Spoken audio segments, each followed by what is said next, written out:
जय हिंद दोस्तों, आपके अपने YouTube चैनल रेलवे क्लासेस के ऑफिशियल चैनल में आपका स्वागत है।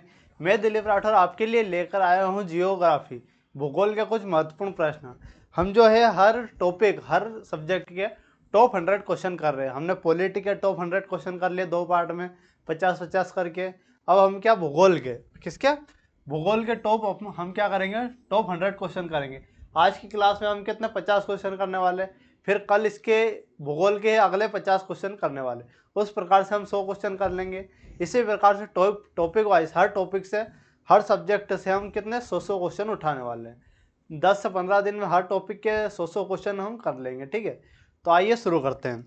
और जो पॉलिटी के दोनों वीडियो मैंने जो डाली हुई है उनकी जो लिंक है मैं डिस्क्रिप्शन बॉक्स में डाल दूंगा, तो वो जरूर देख लीजिए। ठीक है, तो सबसे पहला आपका क्वेश्चन क्या है, गोदावरी नदी का उद्गम स्थल कहाँ है।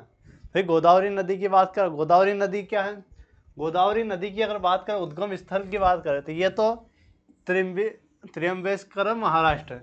ठीक है, यहाँ से। और गोदावरी नदी की अगर बात करें, गोदावरी नदी की बात करें तो ये क्या, दक्षिण की गंगा, इसको क्या बोलते हैं, गोदावरी नदी को दक्षिण की गंगा के नाम से भी जानते हैं। दक्षिण की गंगा कौन सी है, गोदावरी नदी। ठीक है, और ये जो प्रायद्वीपीय भारत है, अपने नीचे वाला दक्षिणी भारत है, उसकी सबसे बड़ी नदी कौन सी है, गोदावरी नदी ही आपकी होने वाली है। तो ये जो भी फैक्ट है वो भी आपको ध्यान देना है, उनको क्या अच्छे से समझना है। अगला क्वेश्चन देखते हैं।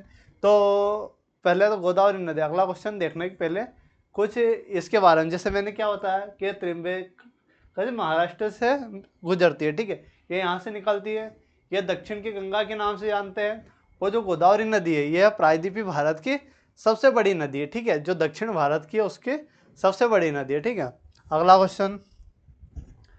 क्वेश्चन है आपका, दक्षिण भारत की सबसे ऊंची चोटी क्या है।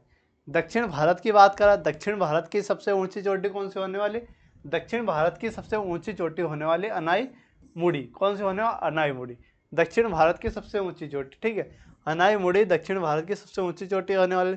धूपगढ़ जो है मध्य प्रदेश की सबसे ऊंची चोटी है, मध्य प्रदेश राज्य की जो सतपुड़ा पहाड़ी है उसकी सबसे ऊंची चोटी कौन सी, धूपगढ़ होने वाली। लेकिन दक्षिण भारत की बात करें तो अनाई मुड़ी सबसे ऊंची चोटी होने वाली। नेक्स्ट क्वेश्चन है हमारा, निम्नलिखित में से कौन सी नदी डेल्टा नहीं बनाती। ऐसी कौन सी नदी है जो डेल्टा नहीं बनाती। एक बात बताना चाहूँगा कि डेल्टा जो अपनी बंगाल की खाड़ी साइड जितने भी नदियाँ गिरती है वो डेल्टा बनाती। बाकी जो अरब सागर में गिरती है वो कौन कौन सी नदी है, हमारी दो महत्वपूर्ण नदी है। कौन कौन सी, एक नर्मदा नदी है, एक आपकी नर्मदा नदी है, नर्मदा नदी, और एक ताप्ती नदी। ठीक है, ये दोनों कहाँ गिरती है, ये दोनों गिरती है आपकी अरब सागर में, ये दोनों गिरती है अरब सागर में। ठीक है, जो नर्मदा नदी है और कौन सी, ताप्ती नदी, ये दोनों अरब सागर में गिरती है। और ये जो है अरब सागर की ओर, मतलब बाकी नदियाँ इस साइड चलती है, लेकिन जो नर्मदा और ताप्ती है इस साइड चलती है। ठीक है, और यह क्या है, नर्मदा नदी जो अरब सागर में गिरने वाली सबसे बड़ी नदी, ये भी आपको याद रखना। और ये दोनों क्या है, अपना डेल्टा नहीं बनाती, ये क्या बनाती, एस्चुरी बनाती। हमारे कौन सा ऑप्शन है, हमारा नर्मदा ऑप्शन है। तो ऑप्शन हमारा नर्मदा करेक्ट हो जाए। अगर ताप्ती भी ऑप्शन होता आपका तो ताप्ती भी आपका करेक्ट होने वाला था। ठीक है, अगला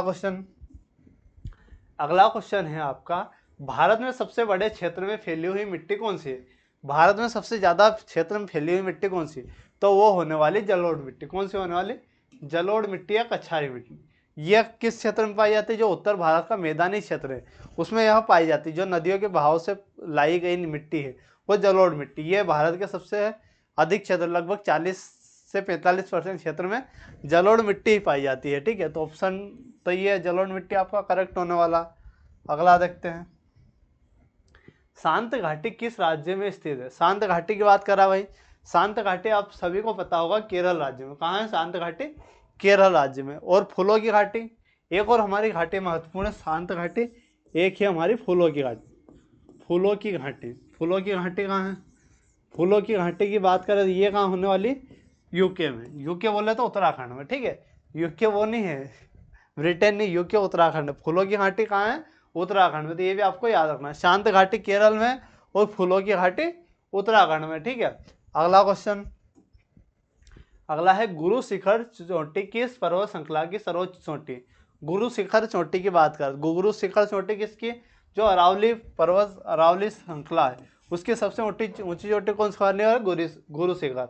ठीक है, अबू धाबी में स्थित है। ठीक है, ठीक है, तो ये तो अरावली हो गई, ये राजस्थान के अबू धाबी क्षेत्र में आती है, अरावली की सबसे ऊंची गुरु शिखर, ये आपको याद रखना। और अरावली पर्वत श्रृंखला की अगर बात करते हैं, अगर इसकी बात करते हैं अरावली पर्वत की, तो सबसे पुराना वलित पर्वत है, विश्व का सबसे पुराना। तो सबसे पुराना वलित पर्वत, सबसे पुराना हमारा क्या है, वलित पर्वत कौन सा होने वाला है, वलित। ठीक है, वलित पर्वत, सबसे विश्व का सबसे पुराना वलित पर्वत कौन सा होने वाला, अरावली होने वाला। तो ये भी आपको याद रखना है, बहुत बार पूछा जा चुका है कि अरावली विश्व का सबसे पुराना क्या है, वलित पर्वत। वलित पर्वत मतलब सुखड़ा हुआ पर्वत। ठीक है, हिमालय क्या है, सबसे नवीनतम वलित पर्वत है आपका। बाकी क्या है, विंध्याचल, सतपुड़ा, ये तो मध्य प्रदेश में। ठीक है, आगे सबसे ऊंची तो गुरु शिखर किसकी, अरावली। और ये भी आपको याद रखना है। और है किस राज्य में, तो ये राजस्थान में होने वाला, राज्य में आपको याद रखना है, राजस्थान में होने वाला। ठीक है, अगला क्वेश्चन, अगला है भारत और बांग्लादेश के बीच सीमा की अनुमानित लंबाई कितनी है। भारत और बांग्लादेश के बीच सीमा की जो लंबाई है वो कितनी होने वाली, वो होने वाली आपकी 4096 के करीब होने वाली। ठीक है, 4096 किलोमीटर के लगभग करीब होने वाले। और सबसे ज़्यादा जो इंटरनेशनल स्थलीय सीमा की बात करते हैं भारत की, तो वो सबसे ज़्यादा किसके साथ लगती है, तो वो लगती है आपकी बांग्लादेश के साथ। ये भी आपके बहुत ही महत्वपूर्ण फैक्ट है। सबसे अधिक बांग्लादेश, बहुत सारे क्या है पाकिस्तान के साथ समझते हैं, लेकिन सबसे ज़्यादा किसके साथ लगती है, बांग्लादेश के साथ। ठीक है, नेक्स्ट क्वेश्चन आपको देखना है। नेक्स्ट क्वेश्चन क्या है, लोकटक झील क्या है, लोकटक झील किस राज्य में, लोकटक झील की बात करा, लोकटक झील तो मणिपुर में, लोकटक झील कहाँ है, मणिपुर में। और लोकटक झील में एक बेस्ट, एक महत्वपूर्ण हमारा क्या है, नेशनल पार्क है, वो कौन सा है, काबुल लामजाओ। एक हमारा नेशनल पार्क है काबुल लामजाओ, काबुल लामजाओ हमारा national park, Kabul Lamjao national park. यह कहाँ है, हमारा मणिपुर में। और ये किस पर है, ये भी लोकटक झील पर, लोकटक झील पर स्थित है। तो इसको क्या बोलते हैं, विश्व का सबसे बड़ा, विश्व का एकमात्र तैरता हुआ नेशनल पार्क। तो विश्व का एकमात्र तैरता हुआ नेशनल पार्क क्या है, एकमात्र जो तैरता हुआ नेशनल पार्क है, विश्व का एकमात्र तैरता हुआ नेशनल पार्क कौन सा है, काबुल लामजाओ नेशनल पार्क। झील पर स्थित एकमात्र national park Kabul Lamjao national park होने वाला। ठीक है, यहाँ एक महत्वपूर्ण हिरण पाई जाती है, वो कौन से, संगाई हिरण, उसके लिए भी ये प्रसिद्ध है। ठीक है, काबुल लामजाओ भी आपने देख लिया। अगला क्वेश्चन क्या है भाई, भारत का मानक समय रेखा IST ग्रीनविच टाइम से कितना अधिक है। तो ये आपको बताना है। आपने अगर क्रिकेट में जाकर देखते हो, क्रिकेट में या अगर या और कोई चीज़ देखते हो, फुटबॉल मैच या कहीं भी अगर देखते हो, अगर इंग्लैंड में मैच होता है, कहीं भी होता है, तो आपको दिखेगा कि प्लस आपका जो टाइम, अगर 6 बजे शाम को मैच हो रहा है, तो जो Greenwich time GMT plus 5:30, GMT plus क्या होता है, 5:30 आपका होता है जी। ठीक है, ये क्या होता है, ग्रीनविच प्लस 5:30 घंटे आपका होता है। तो ये आपका लिखा होता है। अभी भी आप देखना, अगर कभी कहीं इंटरनेशनल मैच होता है तो वहाँ आपको दिखेगा GMT प्लस 5:30। तो कितने घंटे आगे है, तो प्लस की बात कर रहा है, इसलिए क्या आगे है, अगर माइनस रहता तो कम रहता। ठीक है, तो ग्रीनविच से कितना 5:30 घंटे आगे होने वाला हमारा भारत का समय। ठीक है, और ये जो ग्रीनविच भारत का समय रेखा कहाँ से गुजरती है, 82.5 डिग्री। ठीक है, 82.5 डिग्री क्या, पूर्वी देशांतर। ठीक है, पूर्वी क्या, देशांतर, अक्षांतर नहीं, देशांतर। तो ये आपको ध्यान रखना। अगला क्वेश्चन आएगा, अपन देखेंगे इसको। अगला क्वेश्चन है आपका, भारतीय मानसून के निर्माण में कौन सा पठार महत्वपूर्ण भूमिका निभाता है। भारतीय मानसून की बात कर रहा है, तो इसमें कौन सा पठार आपके लिए महत्वपूर्ण भूमिका निभाता। तो भारत की मानसून के लिए कौन सा पठार महत्वपूर्ण भूमिका निभाता है, तो दक्कन का पठार आपका होने वाला। मानसून में कौन सा, जो दक्कन का पठार होने वाला, ये महत्वपूर्ण भूमिका आपका निभाता है, क्योंकि इसी के अराउंड जो है मानसून आता है। अगला देखते हैं, पूर्वी घाट और पश्चिमी घाट कहाँ मिलते हैं। अगर ये पूर्वी घाट है भाई, ये कहाँ है, पश्चिमी घाट, ये दोनों कहाँ मिलते हैं, पूर्वी घाट और पश्चिमी घाट दोनों कहाँ मिलते हैं, ये मिलते हैं आपके नीलगिरी पहाड़ियों पर। जो पूर्वी घाट यहाँ से आता है, पश्चिमी, ठीक है, ये पश्चिमी घाट, ये पूर्वी घाट, ये किधर पश्चिम की ओर है, ये पूर्वी घाट। दोनों कहाँ पर? नीलगिरी की पहाड़ी पर मिलते हैं। तो नीलगिरी की पहाड़ी आपका करेक्ट होने वाला। दोनों मिलते हैं, जो पश्चिमी और पूर्वी घाट ये मिलते हैं नीलगिरी की पहाड़ियों में। तो ये आपको याद रखना, ठीक है। तो ये महत्वपूर्ण क्वेश्चन होने वाला आपका। अगला क्या? भारत का सबसे दक्षिणी बिंदु कौन सा होने वाला? भारत का सबसे दक्षिणी बिंदु की बात करते हैं तो वो होने वाला है इंदिरा पॉइंट। कौन सा होने वाला है? इंदिरा पॉइंट। इंदिरा पॉइंट जो अंडमान निकोबार क्षेत्र में सबसे दक्षिणी बिंदु 2004 में सुनामी में डूब गया है, लेकिन अभी भी हम क्या मानते हैं कि वही होने वाला। कौन सा? इंदिरा पॉइंट। इंदिरा पॉइंट हमारा होने वाला। इंदिरा पॉइंट क्या है? सबसे दक्षिणी बिंदु। अगर आपको सबसे दक्षिणी बिंदु की अगर बात कर दी है, कौन सा होने वाला? इंदिरा पॉइंट। सबसे दक्षिणी इंदिरा पॉइंट होने वाला, ठीक है। अगर सबसे ऊपर वाले अगर पूछते हैं सबसे दक्षिणी तो उत्तरी कौन सा होने वाला? इंदिरा कोल होने वाला। सबसे दक्षिणी कौन सा होने वाला? इंदिरा कोल होने वाला, ठीक है। तो इन दोनों में आपको कंफ्यूजन नहीं होना। नीचे वाला कौन सा इंदिरा पॉइंट है, ऊपर वाला इंदिरा कोल होने वाला, ठीक है। अगला क्वेश्चन, किस शहर को भारत की सिलिकॉन वैली कहा जाता है? तो सिलिकॉन वैली कहाँ है? भारत की नहीं बात कर रहा हूँ। विश्व में जो सिलिकॉन वैली है वो कहाँ है? अमेरिका में। विश्व में सिलिकॉन वैली है वह स्थित है अमेरिका में। और भारत की सिलिकॉन वैली कहाँ है? भारत की अगर सिलिकॉन वैली की बात करते हैं वो होने वाले बंगलोर। भारत की सिलिकॉन वैली बंगलुरु। बंगलुरु किस राज्य में? कर्नाटक में, ठीक है। तो भारत की सिलिकॉन वैली हमारी बंगलुरु। सिलिकॉन वैली क्यों प्रसिद्ध है? आईटी क्षेत्र में। सिलिकॉन वैली किस क्षेत्र में? जो आईटी क्षेत्र है इसके लिए प्रसिद्ध है। और आईटी क्षेत्र में जो बंगलुरु भी है वो सर्वश्रेष्ठ है भारत का। तो ये आपके लिए इंपॉर्टेंट होने वाला।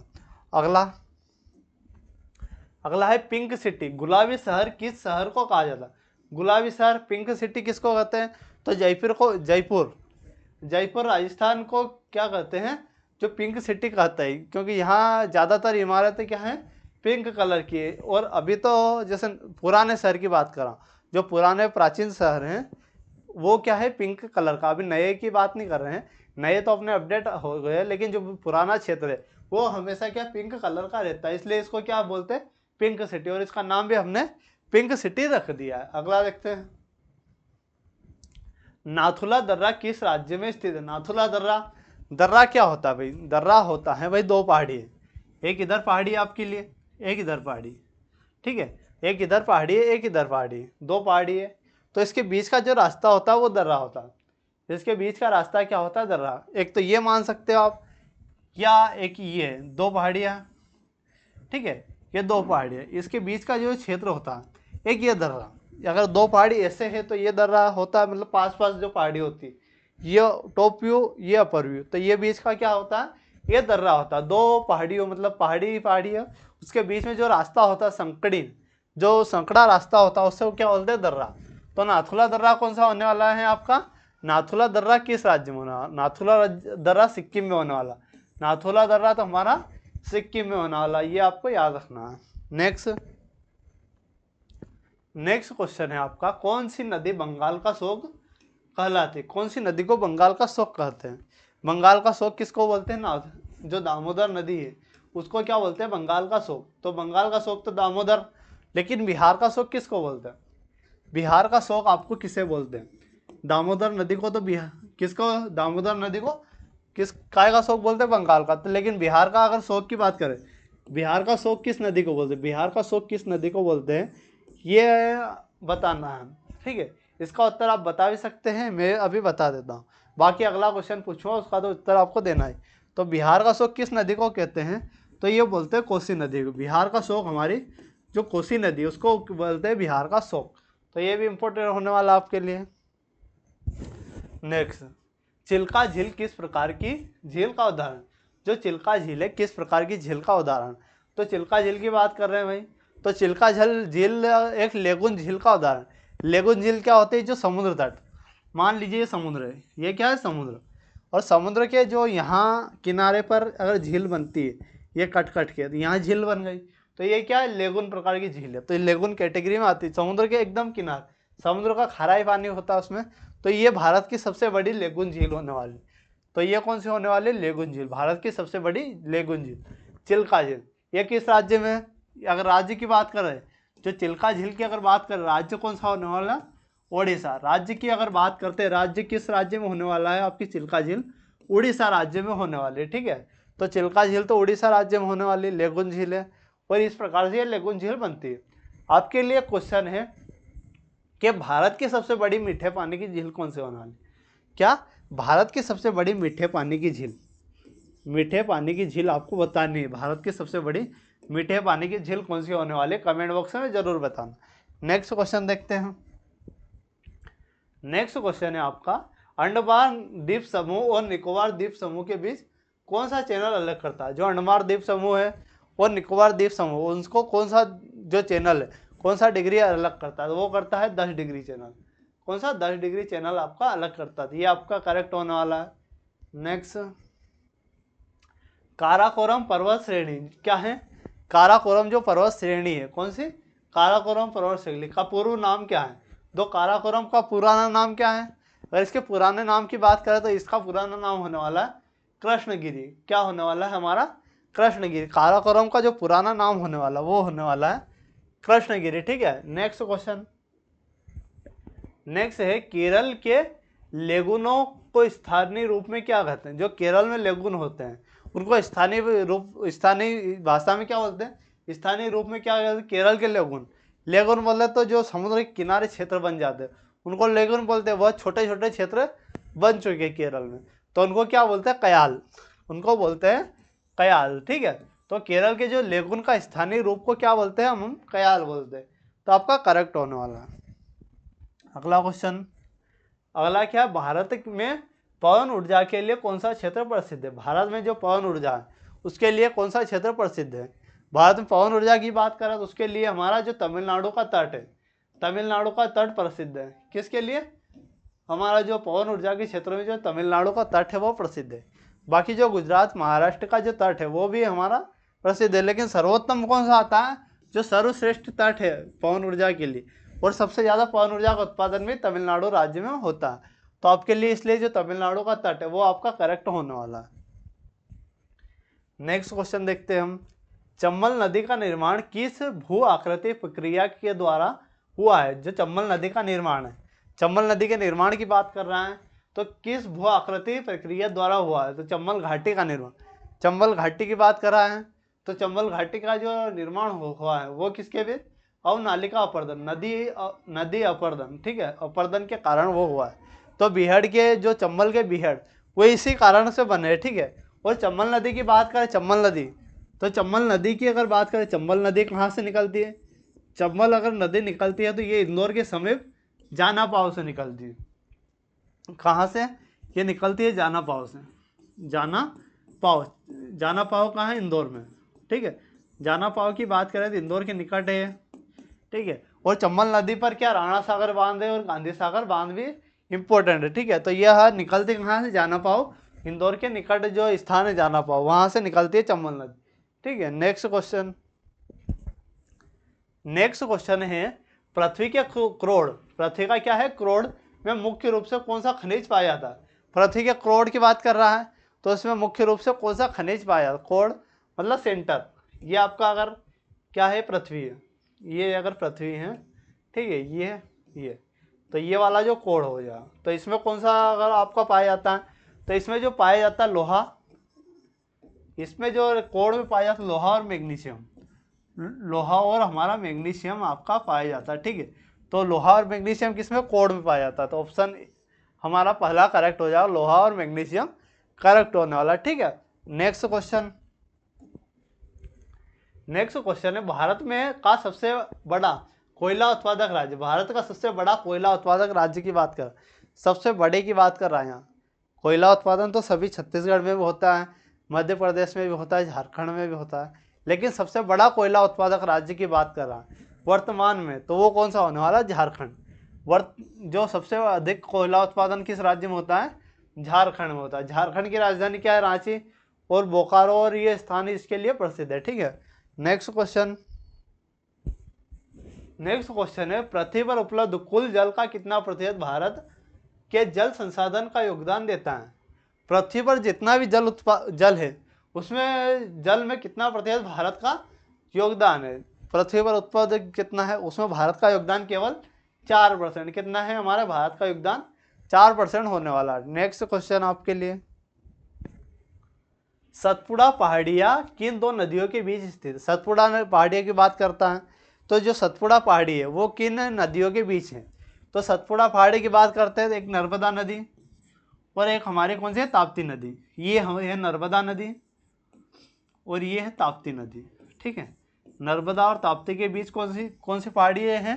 तो वो पहाड़ी होने वाली सतपुड़ा की। कौन सी होने वाली? सतपुड़ा की पहाड़ी होने वाली। ठीक है, सतपुड़ा की पहाड़ी होने वाली। नर्मदा और ताप्ती दोनों क्या है? अरब सागर में गिरती है और इनके बीच सतपुड़ा पहाड़ी। सतपुड़ा पहाड़ी किन दो नदियों के बीच स्थित है? तो नर्मदा और ताप्ती के बीच। किसके बीच? नर्मदा और ताप्ती के बीच होने वाली। ठीक है, नर्मदा कहाँ से निकलती है? अमरकंटक से, मध्य प्रदेश के अमरकंटक से निकलती है नर्मदा नदी। ताप्ती भी उसी के नजदीक से निकलती है। अगला क्वेश्चन, भारत की मानक समय रेखा। ये क्वेश्चन मैंने पूछा था आपसे। ठीक है, कि अगला क्वेश्चन और आने वाला है, तो ये आ चुका है। तो जो भारत में मानक समय रेखा 82.5 जो डिग्री पूर्वी देशांतर है, निम्नलिखित में से किस राज्य से होकर नहीं गुजरती? किस राज्य से होकर नहीं गुजरती? सबसे पहले ये, ठीक है, किस राज्य से होकर नहीं गुजरती? तो किस राज्य से होकर नहीं गुजरती? तो ये होकर नहीं गुजरती झारखंड से। किससे? झारखंड से। अब इसके लिए आपको क्या पता होना चाहिए कि किस राज्य से होकर गुजरती। तो किस राज्य से होकर गुजरती, इसके लिए ट्रिक है। क्या है? आंधी में छाता ऊपर उड़ा। क्या? आंधी में छाता, आंधी में छाता जो ऊपर, ठीक है, उड़ा। आंधी में छाता ऊपर उड़ा, तो ये ट्रिक है। आंधी से आंध्र प्रदेश, आंधी से क्या होगा?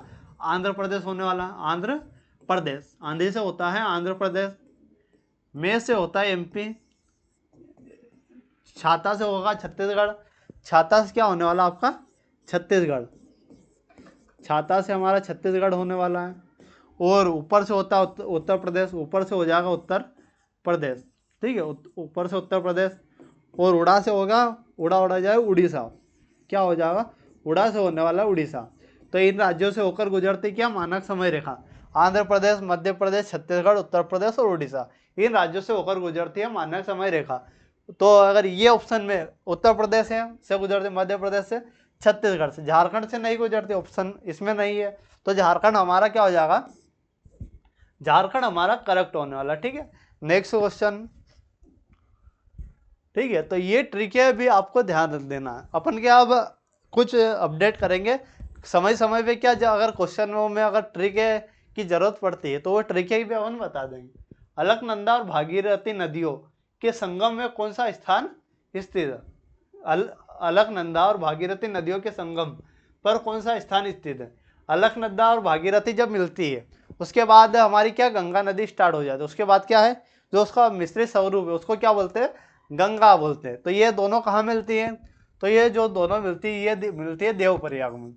तो अलकनंदा और भागीरथी का संगम कहाँ होता है? देवप्रयाग में। और देवप्रयाग के बाद जो नदी है उसको क्या मानते हैं?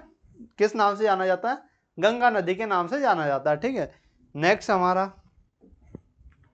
कांगड़ा घाटी किस राज्य में स्थित है? तो कांगड़ा घाटी की बात करा भाई। कांगड़ा घाटी किस राज्य में स्थित है? तो कांगड़ा घाटी होने वाली है हमारे कहाँ? कांगड़ा घाटी किस राज्य में होने वाला भाई? तो कांगड़ा घाटी किस राज्य में होने वाला? तो इसका उत्तर आपको कमेंट बॉक्स में देना है। मैं थोड़ा भूल चुका हूँ इस क्वेश्चन को, तो इसका क्या है? कमेंट बॉक्स में जरूर बताना। बाकी देख लेंगे इस क्वेश्चन को। तो कांगड़ा घाटी किस राज्य में है? तो इसका उत्तर आपको कमेंट बॉक्स में जरूर देना है। मैं क्या है गलत नहीं बताना चाहूँगा। ठीक है, तो इसका क्वेश्चन शायद मैं कुछ फॉरगॉट हो चुका हूँ, तो इसका क्वेश्चन आपको क्या है? कमेंट बॉक्स में जरूर बताना। अगला देखते हैं। अगला है, माउंट एवरेस्ट को नेपाल में किस नाम से जाना जाता है? तो क्या माउंट एवरेस्ट को नेपाल में किस नाम से जाना जाता है? ठीक है, तो माउंट एवरेस्ट को नेपाल में किस नाम से जाना जाता है? अगर माउंट एवरेस्ट की बात करें तो नेपाल में किस नाम से जाना जाता है? सागर माथा के नाम से जाना जाता है माउंट एवरेस्ट को। ठीक है, सागर माथा के नाम से नेपाल में। और माउंट एवरेस्ट है जो विश्व का सबसे ऊंचा पर्वत है। माउंट एवरेस्ट की बात करें तो विश्व का सबसे ऊंचा पर्वत कौन सा है? माउंट एवरेस्ट होने वाला। नेक्स्ट, निम्नलिखित में से कौन सा दर्रा अरुणाचल प्रदेश में स्थित नहीं? तो यहाँ क्या अरुणाचल प्रदेश में कौन सा दर्रा स्थित नहीं? तो अरुणाचल प्रदेश में कौन कौन से दर्रे स्थित हैं? तो बोमडिला दर्रा है, बिल्कुल है। दिफू दर्रा भी है, यांगयाप दर्रा भी है। जो सिपकिला दर्रा जो है कहाँ है, ये होने वाला है सिपकिला दर्रा हिमाचल प्रदेश में। सिपकिला दर्रा होने वाला है हिमाचल प्रदेश में। सिपकिला दर्रा आपका कहाँ होने वाला, सिपकिला दर्रा होने वाला हिमाचल प्रदेश में। ठीक है, तो बाकी कहाँ है, अरुणाचल प्रदेश में। जो सिपकिला दर्रा है हिमाचल प्रदेश में। और सिपकिले दर्रे से ही क्या, सतलुज नदी क्या है, भारत में प्रवेश करती है। तो ये भी आपको याद रखना है, किस दर्रे से सतलुज नदी भारत में प्रवेश करती है, तो किस नदी से, सिपकिला दर्रा से ही जो सतलुज नदी भारत में प्रवेश करती है। नेक्स्ट क्वेश्चन देखते हैं हम, देहरादून किस हिमालय क्षेत्र में स्थित है। देहरादून की बात कर रहा था, किस हिमालय क्षेत्र में आता है, तो देहरादून शिवालिक श्रेणी में आता है। देहरादून के जो दून क्षेत्र है शिवालिक क्षेत्र में आते हैं। नेक्स्ट, पृथ्वी की उत्पत्ति लगभग कब हुई थी। पृथ्वी की उत्पत्ति लगभग कितने वर्षों के पहले हुई थी, तो लगभग 4.5 से 4.6 के वर्ष पहले हुई थी। तो ये आपका सही हो जाएगा, 4.6 अरब वर्ष साल पहले हुई थी पृथ्वी की उत्पत्ति। अगला देखते हैं, कक्षीय समतल क्या है, कक्षीय समतल के सापेक्ष पृथ्वी की धुरी का झुकाव कितना है। कक्षीय समतल की बात कर रहे हैं, तो कक्षीय समतल कितना होने वाला है, 23.5 डिग्री। 23.5 डिग्री आपका करेक्ट होने वाला कक्षीय समतल। नेक्स्ट, चेंचू अनुसूचित जनजाति भारत के किस राज्य में संबंधित है। तो चेंचू की बात करा, तो चेंचू आपके लिए महत्वपूर्ण जनजाति है। ये इसके जो क्वेश्चन है चेंचू के 2 से 3 बार आपकी परीक्षा में पूछे जा चुके हैं। तो चेंचू किस राज्य की महत्वपूर्ण जनजाति है, तो तेलंगाना और आंध्र प्रदेश की। तेलंगाना और आंध्र प्रदेश में पाई जाती है। तो चेंचू किस राज्य में पाई जाती है, तेलंगाना और आंध्र प्रदेश। उसी प्रकार से गारो खासी जनजाति कहाँ पाई जाती है, तो ये पाई जाती है मिजोरम में, मेघालय में। गारो खासी जनता कहाँ, मेघालय में। अगर भील जनजाति भी एक पाई जाती है, यह मध्य प्रदेश, महाराष्ट्र और राजस्थान के क्षेत्रों में पाई जाती है भील जनजाति। यह भी आपको याद रखना। नेक्स्ट, और जो भील जनजाति है मध्य प्रदेश में सर्वाधिक संख्या में पाई जाती है। अगला क्वेश्चन आपके लिए, अगला क्वेश्चन क्या है, पूर्वी घाट की सबसे ऊंची चोटी कौन सी। पूर्वी घाट की बात कर रहा है भाई, पूर्वी घाट की सबसे ऊंची चोटी, पूर्वी घाट की सबसे ऊंची चोटी कौन सी होने वाली, जिंदगड़ा चोटी और अरमा चोटी। ठीक है, जिंदगड़ा चोटी और अरमा कुंडा। अब बहुत सारे बच्चे क्या महेंद्रगिरी लगाते हैं, लेकिन जो महेंद्रगिरी है सबसे महत्वपूर्ण चोटी है, लेकिन सबसे ऊंची चोटी नहीं है, ये आपको ध्यान देना। महेंद्रगिरी जो पूर्वी घाट की सबसे महत्वपूर्ण चोटी है, लेकिन जो सबसे ऊंची जिंदगड़ा चोटी होने वाली। अगला क्वेश्चन, अगला क्वेश्चन आपका होने वाला, हीराकुंड बांध किस नदी पर बनाया गया है।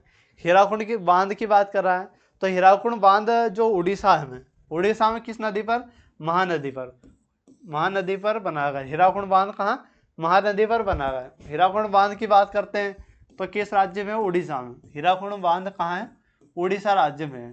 ठीक है, तो ये आपको ध्यान देना है, हीराकुंड बांध उड़ीसा में। अगर हीराकुंड बांध की बात करें तो सबसे बड़ा कौन सा बांध है, सबसे बड़ा बांध हीराकुंड बांध होने वाला, सबसे बड़ा बांध होने वाला हीराकुंड बांध होने वाला। ठीक है, तो आपको यही ध्यान रखना। नेक्स्ट क्वेश्चन, थार मरुस्थल भारत के किस भाग में स्थित है। थार मरुस्थल की बात कर रहा है, तो थार मरुस्थल भारत के किस राज्य में स्थित है। थार मरुस्थल हमारा भारत के किस राज्य में स्थित है, तो थार मरुस्थल पूर्वी भारत। थार मरुस्थल किस राज्य में, पूर्वी भारत में स्थित है। ठीक है, पूर्वी भारत में स्थित कौन सा, थार मरुस्थल आपका स्थित होने वाला पूर्वी भारत। थार मरुस्थल कहाँ, राजस्थान क्षेत्र में आपका स्थित है। ठीक है, अगर राजस्थान के जो पूर्वी भाग में स्थित है। नेक्स्ट, कुल्लू घाटी किन पर्वत श्रेणियों के मध्य स्थित है। कुल्लू घाटी किस पर्वत श्रेणियों के मध्य स्थित है, तो कुल्लू घाटी की बात करें तो कुल्लू घाटी किस किन के मध्य स्थित होने वाली आपकी, तो कुल्लू घाटी शिवालिक और धौलाधार के मध्य स्थित है। किसके बीच, शिवालिक और धौलाधार के मध्य कौन सी स्थित है, कुल्लू घाटी आपकी स्थित है। नेक्स्ट क्वेश्चन आपके लिए, कार्डमम पहाड़ियाँ किन राज्यों की सीमाओं पर स्थित है। तो कार्डमम मतलब इलायची पहाड़ियाँ, इलायची पहाड़ियाँ किन राज्यों के मध्य स्थित है, किन राज्यों की सीमाओं पर स्थित है, तो ये किन किन के मध्य स्थित है, तो केरल और तमिलनाडु के मध्य क्या स्थित है, जो कार्डेमम की पहाड़ियाँ, या केरल और तमिलनाडु के मध्य स्थित होने वाले इलायची की पहाड़ियाँ। नेक्स्ट आपके लिए क्वेश्चन देखते हैं, 49 डिग्री 49वीं समांतर रेखा किन दो देशों के बीच अंतर्राष्ट्रीय सीमा बनाती है। तो किन देशों के मध्य अंतर्राष्ट्रीय सीमा बनाती है 49 वाली? तो ये बनाती है हमारी अमेरिका और कनाडा के मध्य। किनके बीच? अमेरिका और कनाडा के मध्य हमारी सीमा बनाती है 49वीं समांतर रेखा। तो अमेरिका और कनाडा आपका क्या हो जाएगा? करेक्ट होने वाला। नेक्स्ट क्वेश्चन, सूर्य पृथ्वी का निकटतम है। सूर्य पृथ्वी का क्या है? सूर्य पृथ्वी का क्या है? निकटतम। पहले बात करते हैं सूर्य। सूर्य क्या है? सूर्य ग्रह है, तारा है, या क्या है? तो सूर्य जो है, सूर्य क्या है? एक तारा। तो सूर्य जो पृथ्वी का क्या निकटतम क्या होने वाला? तारा होना। सूर्य निकटतम पृथ्वी का एक तारा होना। तो कौन सा हमारा तारा हमारा करेक्ट हो जाएगा। और सूर्य के बाद पृथ्वी का निकटतम तारा कौन सा होने वाला? Proxima Centauri.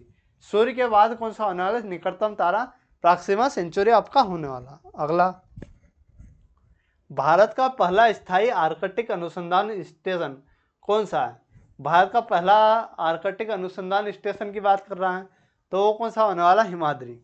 वो होने वाला हिमाद्री, भारत का पहला। ठीक है, बाकी सभी वहीं के क्षेत्र हैं, वहीं के। आपको ये इंपॉर्टेंट नहीं है, सभी भी याद रखना।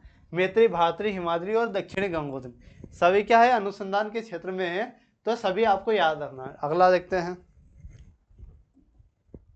उज्जैन शहर किस नदी के तट पर स्थित है? उज्जैन शहर की बात कर रहा है।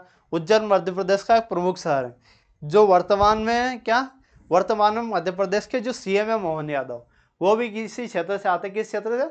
उज्जैन क्षेत्र से। उज्जैन जो है किस नदी के तट पर है? तो क्षिप्रा नदी के तट पर है।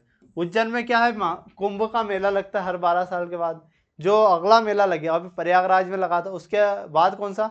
2028 में शायद। 2028 में शायद जो मेला लगेगा वो कहाँ लगेगा? उज्जैन में। तो जो महाकुंभ का मेला लगने वाला उज्जैन में लगने वाला।